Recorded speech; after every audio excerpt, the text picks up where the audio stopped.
Bermuda देश की सबसे ऊंची चोटी पर पीक नाम का एक रहस्यमयी गांव था। सरकार ने उस गांव में जाने से मना कर दिया था क्योंकि सभी लोगों को लगता था कि वहां लालचंद नाम का एक डरावना भूत रहता है, इसलिए कोई वहां जाने की जुर्रत नहीं करता था। पीक गांव के साइड में ही बीमा शक्ति नाम का एक छोटा सा गांव था। उस गांव का सरपंच बल्लू भाई था। बल्लू भाई सभी लोगों को कर्ज देकर परेशान करता और जो कर्ज नहीं चुका पाता उसे मार देता। उसी गांव में ज्ञान भाई नाम का एक गरीब लड़का अपने पापा के साथ छोटे से कुटिया में रहता था। एक दिन की बात है, ज्ञान के पापा अचानक से जमीन पर गिर गए। जब ज्ञान काम करके घर लौटा तो वो देखकर हैरान हो गया। उसने जल्दी जल्दी अपनी पुरानी बाइक पर पापा को बिठाकर अस्पताल ले लिया। डॉक्टर ने बोला, तुम्हारे पापा को कैंसर की बीमारी है, तुम जल्दी से 5 करोड़ रुपए का इंतजाम करो, तभी तुम्हारे पापा बच पाएंगे। ज्ञान डॉक्टर साहब के पैर पकड़कर बोलने लगा, डॉक्टर साहब, हम गरीब आदमी हैं, हम कैसे इतने पैसे लाएंगे?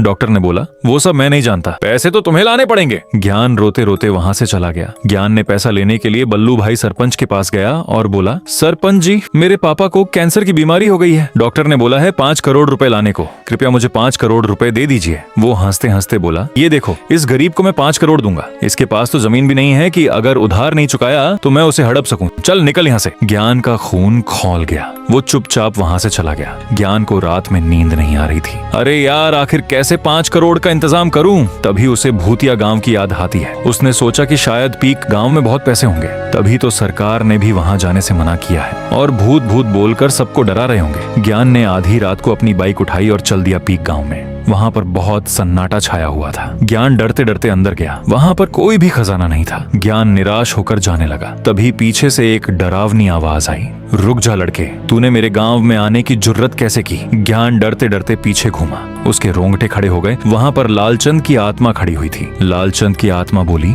कौन है तू और यहाँ क्या कर रहा है? ज्ञान ने डरते डरते सब बात बता दी। लालचंद की आंखों में आंसू आ गए। उसने बोला, मेरी भी कहानी ऐसी ही है। मेरी माँ के भी इलाज के लिए पैसों की जरूरत थी, लेकिन उस सरपंच ने मेरी मदद नहीं की और मैंने इस गांव में अपनी जान दे दी। तभी से मैं यहाँ पर रहता हूँ, लेकिन अब और नहीं। लालचंद ने वहां पर करोड़ों रुपए ला दिए और बोला, जाओ इस पैसों को लेकर और अपने पापा का इलाज करवाना, और हाँ, तुम्हें मेरा और तुम्हारा बदला लेना है उस बल्लू सरपंच से। ज्ञान ने बोला, मैं आपसे वादा करता हूँ कि मैं यहाँ वापस आऊंगा और आपका बदला लूंगा। अब आगे क्या होगा जानने के लिए सब्सक्राइब करके कमेंट में लिखो पार्ट 2।